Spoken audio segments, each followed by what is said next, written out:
प्रियजनों, आज का विषय है भावावेश, परिस्थितियां तथा सहनशीलता की युक्तियां। मनुष्य प्राय जिन परिस्थितियों में अपनी सहनशीलता को छोड़कर भावावेश में आ जाता है, आज हम उन परिस्थितियों तथा उसमें सहनशील बने रहने की युक्तियों का उल्लेख करेंगे।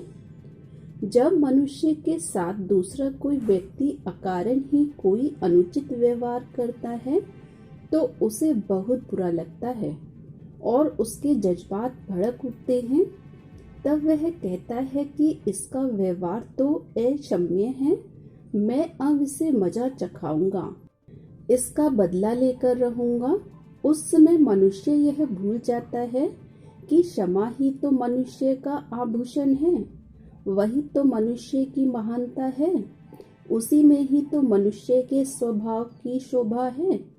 तब मनुष्य को अपने से पूछना चाहिए, क्या मैं अपने ही आभूषण को नष्ट करने की सोचता हूँ?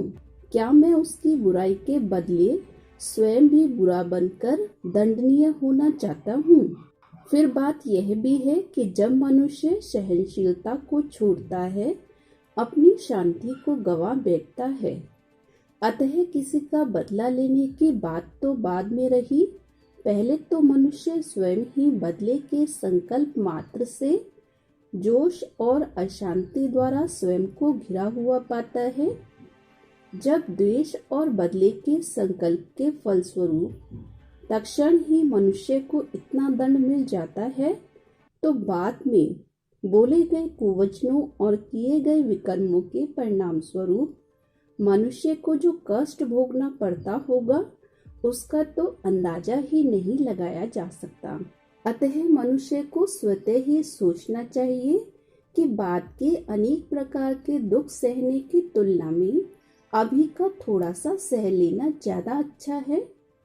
बहुत बार हम मनुष्य को ऐसा भी कहते हुए सुनते हैं, मैंने इस मनुष्य का बिगाड़ा ही क्या था कि यह मुझसे इस प्रकार का व्यवहार करता है, अथवा मैंने तो इस मनुष्य को यह लाभ पहुंचाया था, इसका अमुक कार्य करा दिया था, फला समय सहयोग दिया था।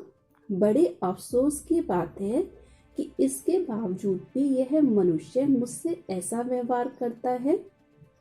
अब तो मैं इसको खूब मजा चखाऊंगा, अब मैं इसकी कोई बात सहन नहीं कर सकता। प्रियजनों, सोचने की बात यह है कि यदि हमने उस मनुष्य के साथ अच्छा किया था, तो अच्छे बीज का अच्छा फल एक दिन हमारे सामने आएगा अवश्य। इसके लिए तो धीरज धरने की आवश्यकता है, न कि आपे से बाहर होने की। यदि कोई मनुष्य अपनी कर्तव्य से गिरता है, तो उसे देखकर हमें तो बुराई के गर्त में नहीं गिरना चाहिए। क्या कोई समझदार मनुष्य किसी बुद्धिहीन मनुष्य को कुएं में छलांग लगाते देखकर स्वयं भी कुएं में गिरने की सोचता है? यदि हम किसी को मजा ही चखाना चाहते हैं, तब तो हमें ऐसा ही कार्य करना चाहिए कि जिससे दूसरे मनुष्य को सचमुच मजा आ जाए, अर्थात सुख मिले।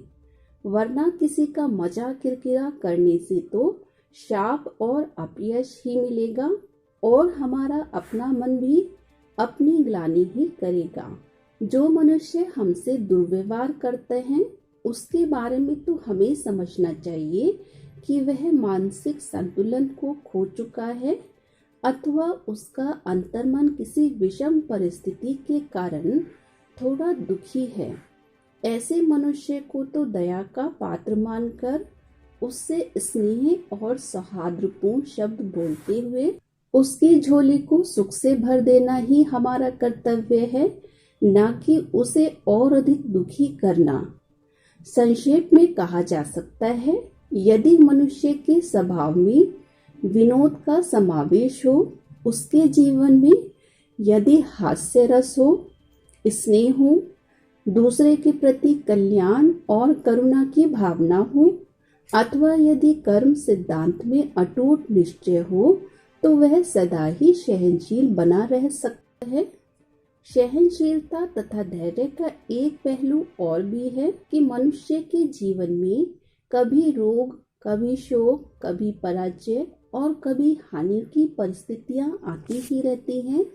यदि मनुष्य ऐसी परिस्थितियों को सृष्टि रूपी विराट नाटक के विभिन्न दृश्य मानकर धैर्य से काम लेता है तो उसके स्वास्थ्य और मन पर बुरा प्रभाव नहीं पड़ता, बल्कि वह इन्हें भी खेल का ही एक भाग मानकर इनसे शिक्षा रूपी रतन पाकर हर्षित होता है। कई लोग धैर्य के अभाव के कारण अपने आदर्श गुरु को भी छोड़ देते हैं। उनकी सारी आस्थाएं ही लड़खड़ा जाती हैं, उनके मंतव्य ही हिल जाते हैं, यहाँ तक कि उनके चरित्र की नींव भी दबने लग जाती है। अतः मनुष्य को चाहिए कि वह अपने उत्कर्ष के अनमोल साधन सहनशीलता और धैर्य को अपनाए।